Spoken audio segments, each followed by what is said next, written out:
अस्सलाम वालेकुम। Human body में मुख्तलिफ किस्म के सेल्स पाए जाते हैं, जैसा कि liver cells, kidney cells, heart cells और नर्व सेल्स वगैरह। ब्रेन और नर्व सिस्टम दो बेसिक टाइप ऑफ सेल्स से बने होते हैं, जिनमें नर्व सेल्स यानी कि न्यूरॉन्स और ग्लिया सेल्स शामिल हैं। नर्व सिस्टम में ग्लियल सेल्स की तादाद न्यूरॉन्स से 10 से 20% ज्यादा होती है। न्यूरॉन्स ब्रेन में की प्लेयर्स होते हैं, क्योंकि न्यूरॉन्स बॉडी पार्ट से सिग्नल रिसीव और सेंड करते हैं और मुख्तलिफ फंक्शंस परफॉर्म करने में बॉडी की मदद करते हैं। न्यूरॉन्स के स्ट्रक्चर में 3 बेसिक पार्ट्स होते हैं, जिनमें सेल बॉडी, एक्सॉन्स और डेंड्राइट्स शामिल हैं। सेल बॉडी में न्यूक्लियस होता है, जो सेल के फंक्शन को कंट्रोल करता है।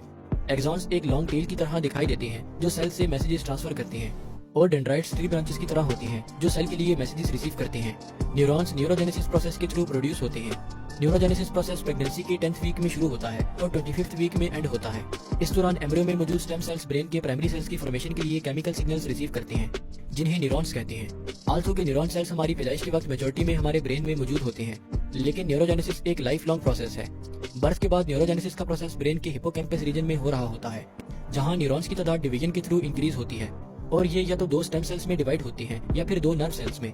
बॉडी में मुख्तलिफ टास्क परफॉर्म करने के लिए जरूरी है कि न्यूरॉन्स आपस में कम्युनिकेट कर सकें, और 2 न्यूरॉन्स के दरमियान कम्युनिकेशन साइनेप्टिक क्लेफ्ट में होती है, जो न्यूरॉन्स के साइनेप्सिस के दरमियान एक स्मॉल गैप होता है।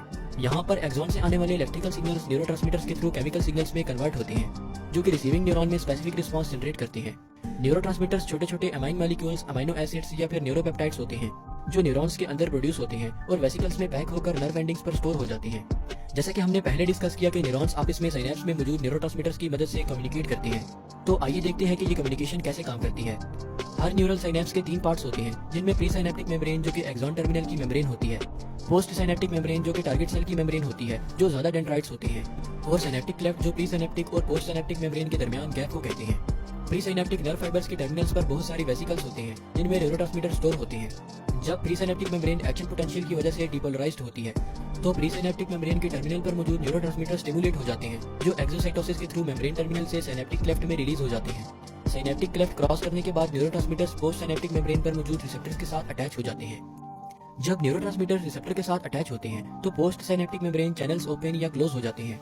ये आयन चैनल्स होते हैं, जिनके ओपन या क्लोज होने से पोस्ट साइनेप्टिक मेम्ब्रेन की परमिएबिलिटी कैल्शियम, सोडियम, पोटेशियम और क्लोराइड आयंस के लिए चेंज होती है। अगर न्यूरोट्रांसमीटर टारगेटेड सेल्स को एक्शन के लिए स्टिमुलेट करें, तो इसे एक्साइटेटरी न्यूरोट्रांसमीटर कहते हैं, जो एक्साइटेटरी सिनेप्सिस पर एक्शन परफॉर्म करता है। इसके बरक्स अगर ये टारगेटेड सेल्स को इनहिबिट करे, तो इसे इनहिबिटरी न्यूरोट्रांसमीटर कहते हैं, और ये इनहिबिटरी सिनेप्सिस के थ्रू इनहिबिशन करता है। सिनेप्स की टाइप और टारगेट टिश्यूज का रिस्पांस टाइप ऑफ न्यूरोट्रांसमीटर पर डिपेंड करता है। Excitatory neurotransmitter post synaptic cell की डिपोलराइजेशन करते हैं और एक्शन पोटेंशियल जनरेट करते हैं, जैसे कि एसिटाइलकोलिन मसल्स की कॉन्ट्रैक्शन को स्टिमुलेट करता है, जबकि इनहिबिटरी न्यूरोट्रांसमीटर्स टारगेट सेल की हाइपरपोलराइजेशन कॉज करते हैं, लिहाजा इनके एक्शन को इनहिबिट करते हैं। साइनेप्टिक क्लेफ्ट में रिलीज होने वाले न्यूरोट्रांसमीटर्स बहुत शॉर्ट टाइम के लिए एक्शन परफॉर्म करते हैं। ये या तो एंजाइम से डिस्ट्रॉय हो जाती हैं या फिर न्यूरॉन्स में रीएब्सॉर्ब हो जाते हैं। न्यूरोट्रांसमीटर्स के अलावा न्यूरोमोड्यूलेटर्स भी मौजूद होते हैं, जो सिनेप्सिस एसोसिएटेड न्यूरोट्रांसमीटर्स होते हैं। न्यूरोमोड्यूलेटर्स फौरन से न्यूरॉन्स में रीएब्सॉर्ब हो जाते हैं या फिर एंजाइम से डिस्ट्रॉय हो जाते हैं, बजाय इसके कि ये सिनेप्टिक क्लेफ्ट में ज्यादा वक्त तक रहें। ये ब्रेन में बहुत से दूसरे न्यूरॉन्स की एक्टिविटी को मॉड्यूलेट करते हैं। बेस्ट न्यूरोमोड्यूलेटर न्यूरोट्रांसमीटर्स में डोपामीन, सीरोटोनिन, हिस्टामिन और नोरिपेनेफ्रिन शामिल हैं। हमारे ब्रेन को बहुत से अहम फंक्शंस परफॉर्म करने के लिए न्यूरोट्रांसमीटर्स की जरूरत होती है, जिनमें heart rate, breathing, sleep cycles, digestion, mood, concentration, appetite और मसल मूवमेंट वगैरह शामिल हैं। ह्यूमन नर्व सिस्टम में 40 से ज्यादा न्यूरोट्रांसमीटर्स पाए जाते हैं, लेकिन इस वीडियो में हम कुछ अहम न्यूरोट्रांसमीटर्स और उनके फंक्शंस पर बात करेंगे। Number 1, acetylcholine. Acetylcholine first neurotransmitter है जो 1914 में आइडेंटिफाई हुआ। एसिटाइलकोलिन एसिटिक एसिड और कोलिन से बना होता है, और ये ह्यूमन बॉडी में सबसे ज्यादा पाए जाने वाला न्यूरोट्रांसमीटर है। ये दोनों नर्व सिस्टम यानी कि सेंट्रल नर्वस सिस्टम और पेरिफेरल नर्वस सिस्टम में पाया जाता है। ये एक्साइटेटरी न्यूरोट्रांसमीटर के तौर पर फंक्शन परफॉर्म करता है और कोलिनर्जिक न्यूरॉन के एंड पर वेसिकल से रिलीज होता है। पेरिफेरल नर्वस सिस्टम में एसिटाइलकोलिन न्यूरोमोड्यूलेटर जंक्शन पर रिलीज होता है और मसल